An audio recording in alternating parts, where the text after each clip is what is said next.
Ya, baik untuk kita semua, Bapak Ibu, Saudara, Shalom, selamat pagi ya. Saya bersyukur sekali bahwa pagi hari ini dengan kemurahan Tuhan Perkenalan dulu, Pak. boleh bersama-sama. Ya, maka daripada itu Amin. saya saya gabung, saya kira hari ini kembali memuji Tuhan, Mami. Tiba-tiba langsung ya, tiba-tiba Ya, siap atau tidak? ya minta Supaya kesediaan untuk sambil memperkenalkan. ya seperti firman Tuhan mengatakan siap sedia baik atau tidak baik waktunya ya. Amin. Jadi saya berdoa Tuhan tolong biarlah semua yang disampaikan itu seturut dengan apa yang Tuhan mau. Amin. Jadi terima Haleluya. kasih banyak sekali lagi untuk Bunda Wati. Saya lebih nyaman panggil Bunda ya.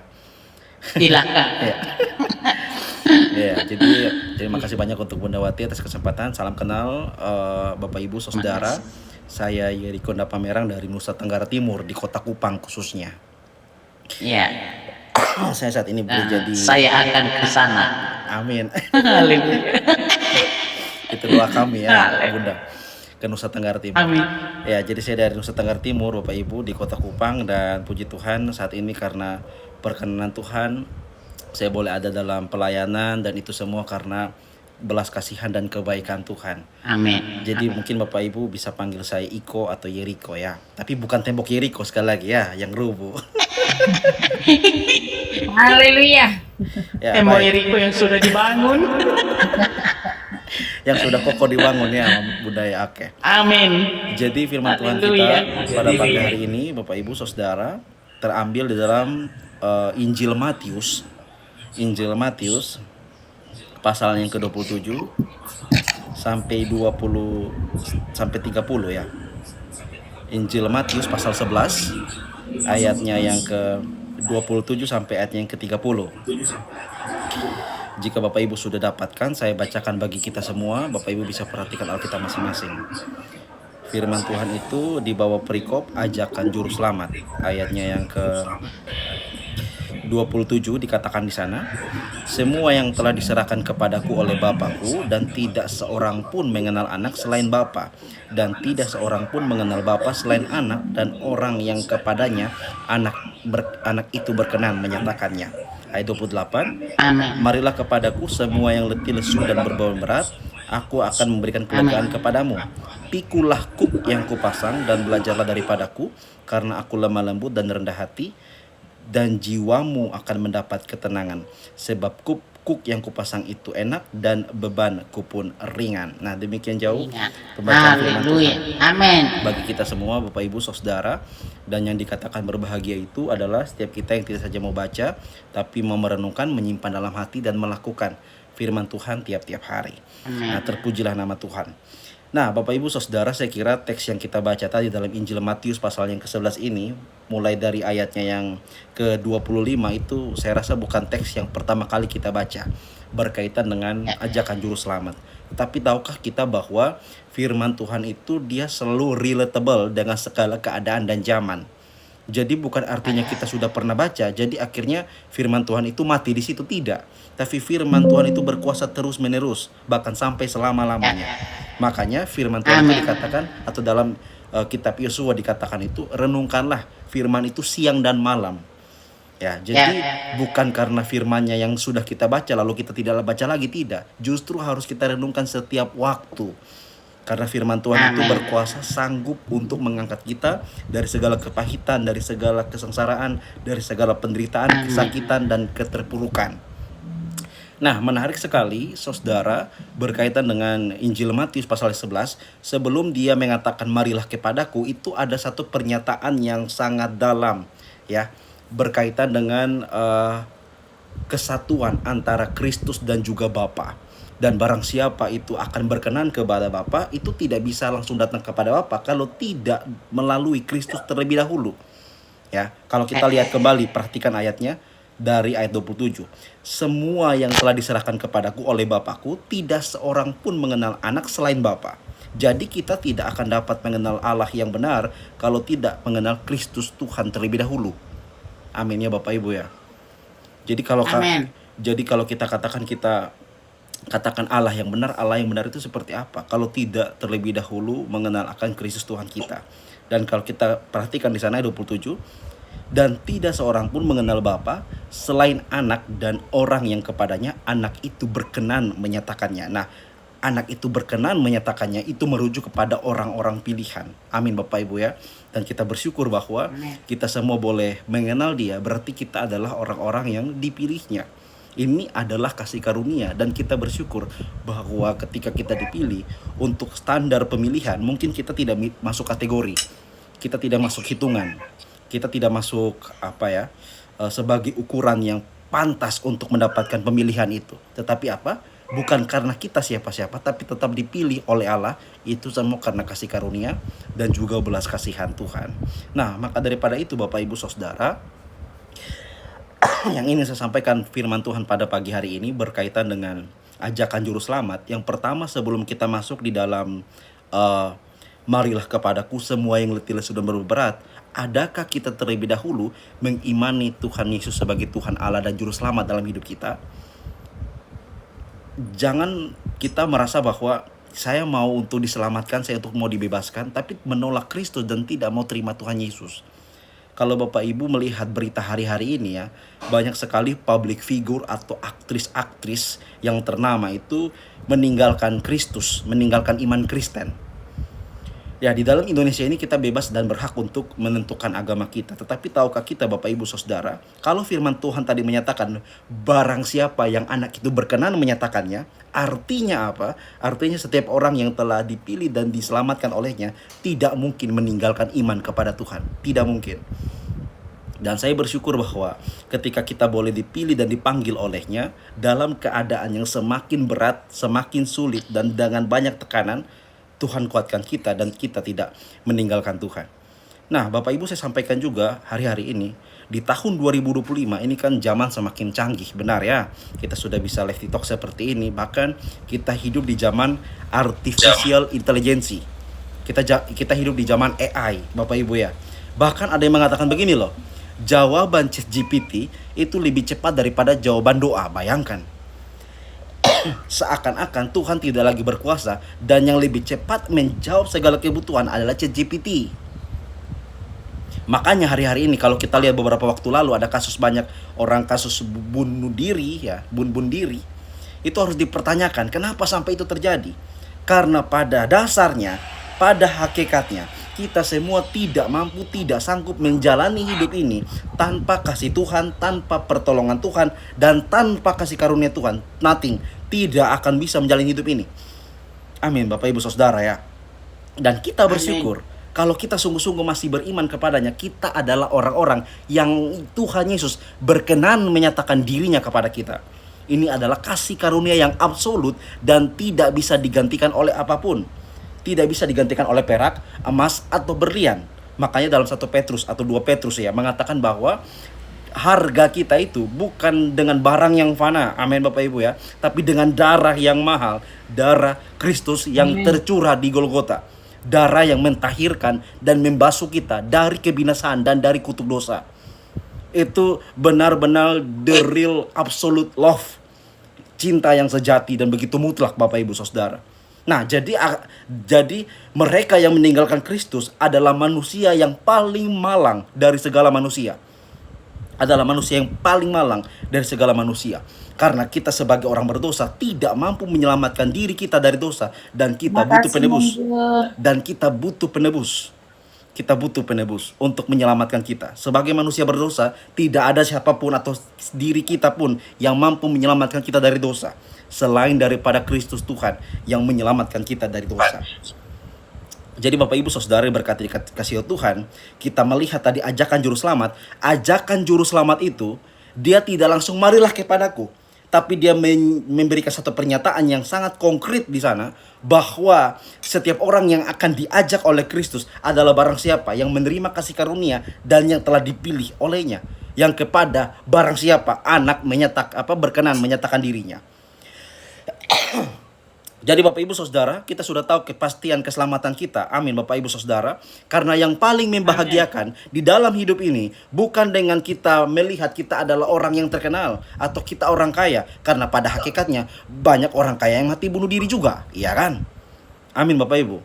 Tetapi kebahagiaan yang paling absolut di dalam hidup ini adalah kita tahu benar, kita tahu pasti bahwa saat nanti kita mati kita berjumpa dengan Tuhan kita Yesus Kristus. Itu paling indah sekali. Di dalam Korintus mengatakan bahwa kita berjumpa muka dengan muka. Nah, Bapak Ibu Saudara, yang paling esensi, yang paling fundamen itu adalah keselamatan hidup kita. Nah, ketika Kristus sudah menyatakan tentang keselamatan, lalu dia dilanjutkan dengan marilah kepadaku, hai kamu yang letih, lesu, dan berbeban berat. Ini ajakan manis Bapak Ibu Saudara. Makanya kita bersyukur Allah yang kita sembah bukan Allah yang jauh di langit sana. Amin Bapak Ibu. Bukan Allah yang di batu atau di tengah laut yang sulit kita capai. Tidak. Tapi Allah yang kita sembah di dalam Kristus Tuhan adalah Allah yang dekat dengan kita, bahkan ada di dalam hidup kita. Dia dekat, merangkul dan merengkuh kita dalam kerapuhan kita. Jadi Bapak Ibu Saudara, kita melihat kebaikan Tuhan itu tidak bisa diukur hanya gara-gara dia berikan kita pertolongan. Itu terlalu kecil sekali. Amin Bapak Ibu. Tapi yang paling luar biasa, saat kita masih durhaka dan kita pantas untuk dibinasakan, dia datang untuk menggantikan kita dan menyelamatkan kita. Ini disebut dengan kabar baik, the gospel, Injil yang sejati. Nah, ketika kita melihat lagi, kita perhatikan kembali Matius pasal 11, ayat yang ke-28. Marilah kepadaku setiap yang letih lesu dan beban berat, aku akan memberikan kelegaan. Kenapa pernyataan ini muncul Bapak Ibu? Karena saya yakin benar Tuhan tahu kita tidak bisa hidup tanpa kasih Tuhan. Yang seperti saya katakan tadi di awal, tidak bisa apapun tanpa dengan kehadiran Tuhan atau dengan kekuatan Tuhan. Makanya kita yang saat ini merasa bahwa kita bisa, kita tidak bisa. Makanya banyak bukan, mungkin kita saat ini merasa kita baik-baik saja, tapi kita ini sementara ada sakit. Kalau Bapak Ibu ingat ayat di dalam Yakobus 5 ayat yang ke-16 ya, dikatakan di sana, salinglah mengaku dosamu dan saling mendoakan karena supaya kamu sembuh. Doa orang benar bila yakin didoakan sangat besar kuasanya. Ada kata-kata supaya kamu sembuh. Nah, sembuh di sana Bapak Ibu Saudara itu tidak selalu merujuk kepada kesembuhan jasmani, tapi kesembuhanmu secara fisik, kesembuhan kita secara mental, kesembuhan kita secara jiwa yang sangat dalam. Itu paling penting. Makanya Tuhan katakan atau firman Tuhan berkata, saling mendoakan dan saling mengaku dosa. Nah, kita kembali pada teks. Firman Tuhan mengatakan, marilah kepadaku. Itu merujuk kepada apa Bapak Ibu? Sekali lagi, tidak bisa dan tidak mampu berbuat apa-apa. Kita yang letih, lesu, dan berbeban berat. Saya mau katakan sekali lagi Bapak Ibu, di tengah dunia semakin jahat ini, kita bertanya kepada siapapun, kita tidak bisa mengandalkan siapapun hari-hari ini. Tidak bisa. Manusia terbatas dengan segala keterbatasannya. Dan mutlak hanya Tuhanlah yang mampu untuk menolong kita. Dan saya bagikan sedikit Bapak Ibu tentang pertolongan Tuhan ini. Harus kita mengerti seperti ini. Pertolongan Tuhan itu Bapak Ibu Saudara, itu bukan hanya merujuk bahwa masalah selesai. Aduh, itu terlalu remeh-temeh.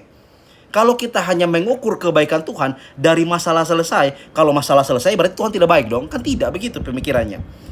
Pertolongan Tuhan yang sejati itu adalah bahkan saat masalah pun masih ada, Dia memberikan kita kekuatan untuk kita menghadapinya, untuk kita melaluinya. Itu sudah merupakan pertolongan Tuhan yang sejati, Bapak Ibu Saudara diberkati Tuhan.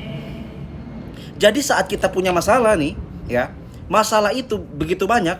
Kadang masalah Tuhan izinkan ada supaya yang pertama kita lebih dekat dengan Tuhan, dan yang berikutnya kita mengandalkan Tuhan, dan yang ketiga kita menyadari bahwa kita tidak bisa apa-apa. Atau masalah itu dipakai untuk merubah keadaan kita menjadi lebih baik. Karena mungkin kalau kita tidak ada masalah, kita jauh dari Tuhan dan bahkan sebagai orang kafir. Ya Bapak Ibu, jadi Tuhan itu paling tahu yang terbaik bagi kita. Bahkan Tuhan terlalu kenal diri kita lebih daripada diri kita mengenal diri kita sendiri. Lebih daripada suami kita kenal diri kita sendiri. Lebih daripada istri kita kenal diri kita sendiri. Atau anak-anak kita lebih kenal diri kita. Tidak ada yang lebih kenal kita selain Tuhan sendiri. Dan kita lihat Bapak Ibu Saudara, perhatikan di sana. Pikulah kuk yang kupasang dan belajarlah daripadaku. Nah, kuk ini Bapak Ibu itu seperti satu kayu yang dipasang kepada beberapa hewan untuk membajak. Itu dipasangkan supaya apa? Supaya ada keteraturan dalam membajak, begitu ya. Mungkin kita sudah tahu Bapak Ibu tentang kuk. Itu kayu yang dipasang terhadap 1-2 lembu atau sapi seperti itu untuk membajak. Itu supaya tidak ada yang serong ke kiri, serong ke kanan. Itu supaya ada keteraturan di sana. Dan kita lihat Dan belajarlah daripadaku karena aku lemah lembut dan aku mendapat ketenangan. Dan kalau kita lihat, sebab kuk yang kupasang itu enak dan bebanku pun ringan. Beban dalam artian bahwa setiap hal yang Tuhan taruh kepada kita itu ringan. Kenapa Amin. ringan? Karena Tuhan yang sudah tanggung, Tuhan yang sudah pikul. Makanya ringan, Bapak Ibu. Dan kalau kita lihat, kuk yang kupasang itu enak. Kenapa enak? Saya katakan sekali lagi, Filipi 4 ayat 13, Rasul Paulus bilang begini, segala perkara dapat kutanggung di dalam Dia yang memberikan kekuatan kepadaku. Nah, kekuatan yang diberikan kepada kita itu adalah kuk dan beban yang ringan yang Tuhan berikan kepada kita. Itu kekuatan ketika dalam kita menghadapi masalah, itu disebut dengan kuk, itu disebut dengan bebanku pun ringan itu. Nah, jadi pertolongan Tuhan bagi saya, Bapak Ibu, adalah bukan hanya berbicara masalah selesai. Karena kalau masalah selesai, kadang orang tidak bertobat. Bahkan lebih jahat lagi, ya kan? Tapi masalah itu kadang dipakai oleh Tuhan. Tuhan izinkan itu terjadi untuk semakin kita berharap dan bergantung pada Tuhan. Saya ambil contoh tentang Ayub, Bapak Ibu. Kita tahu Ayub ya, dalam Ayub pasal 1, itu Ayub mengalami kehilangan yang cukup banyak dan sangat banyak. Itu anak dan juga segala hartanya hilang dalam satu waktu yang sama. Dan sudah begitu lagi, istrinya pun tidak percaya dia. Lalu sahabat-sahabatnya pun bilang, kamu ini sepertinya karena kutuk, karena kamu orang berdosa. Padahal Ayub itu benar. Nah, dalam segala ketegangan itu, Ayub yang pada standar ini disebut orang yang paling saleh, dia juga pernah mengutuki hari kelahirannya. Di mana? Ayub pasal 3, Bapak Ibu cek. Ayub juga pernah mengutuki hari kelahirannya. Seakan-akan ini Tuhan tidak adil, lebih baik saya tidak lahir. Tapi tahukah kita, dalam Ayub 42 ayat 2, aku tahu bahwa tidak ada rancangan Tuhan yang gagal dan tidak ada yang mustahil bagi Tuhan, dan Tuhan lipat gandakan kembali. Amin, Bapak Ibu. Tuhan kembalikan. Amin. Nah, Bapak Ibu Saudara, kita tidak pernah mengerti rencana Tuhan. Nah, itu kasus di mana Tuhan kembalikan. Bagaimana kalau misalkan kasus tentang Sadrak, Mesak, Abednego yang dalam perapian yang menyala-nyala? Daniel pasal 3. Itu kan kita tahu ceritanya bahwa mereka tidak mau menyembah patung yang raja buat pada waktu itu, yang disebut dengan Raja Nebukadnezar, iya kan? Nah, Sadrak, Mesak, Abednego tidak mau menyembah patung yang raja dirikan. Ada satu pernyataan yang begitu luar biasa dari Hananya, Misael, Azaria atau Sadrak, Mesak, Abednego. Dikatakan di sana, kami tahu dan kami yakin bahwa Allah yang kami puja sanggup melepaskan kami dari tanganmu dan dari api yang menyala-nyala ini. Ya, mereka percaya. Amin. Mereka percaya. Tapi ada satu pernyataan yang lebih berbeda dan sangat bertolak belakang dengan pernyataan pertama. Yaitu apa? Sekalipun Allah tidak bebaskan kami dari api dan dari tanganmu, kami tetap tidak akan sembah patung yang raja dirikan itu. Amin. Luar biasa. Jadi artinya, Amin. mau mati tidak mati, mau hidup tidak hidup, saya tetap percaya kepada Allah yang benar. Tidak peduli saya sengsara dan tidak sengsara. Amin. Amin, Bapak Ibu. Haleluya. Makanya Amin. saya kutip pernyataan almarhum Pak Pendeta Bikman Sirait. Dia mengatakan bahwa iman yang benar itu adalah iman yang besar itu adalah iman yang mampu memindahkan gunung. Itu iman yang besar. Tapi iman yang benar adalah iman yang tetap percaya sekalipun gunungnya tidak berpindah. Amin, Bapak Ibu. Amin. Haleluya. Tetap percaya sekalipun gunung tidak berpindah. Maka daripada itu, Bapak Ibu Saudara yang diberkati dikasih oleh Tuhan, berbicara marilah kepadaku, itu tidak hanya sebagai pernyataan yang Tuhan seperti ajak-ajak saja, tidak. Tapi itu dilandasi dengan satu pernyataan tadi dari ayat 27 tentang iman yang benar kepada Tuhan, dan anak yang berkenan menyatakan dirinya kepada barang siapa dia berkenan menyatakannya. Dan kalau kita hari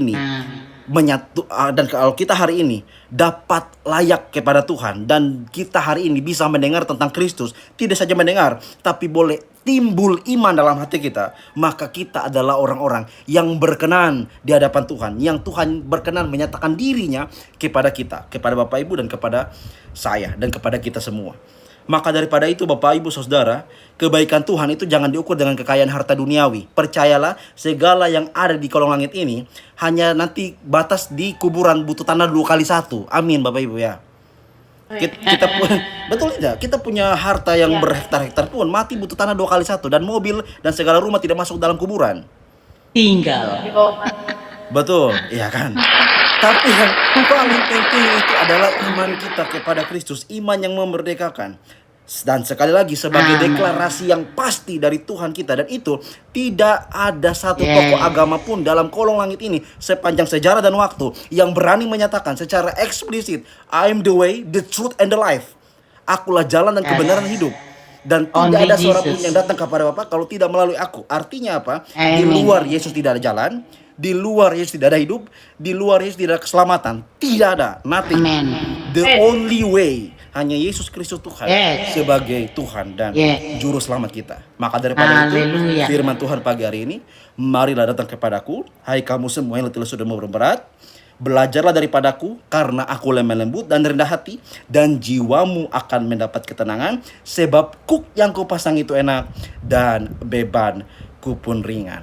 Tuhan memberkati dan Tuhan Amin. menyayangi kita semua. Haleluya. Haleluya. Tuhan memberkati. Amin. Langsung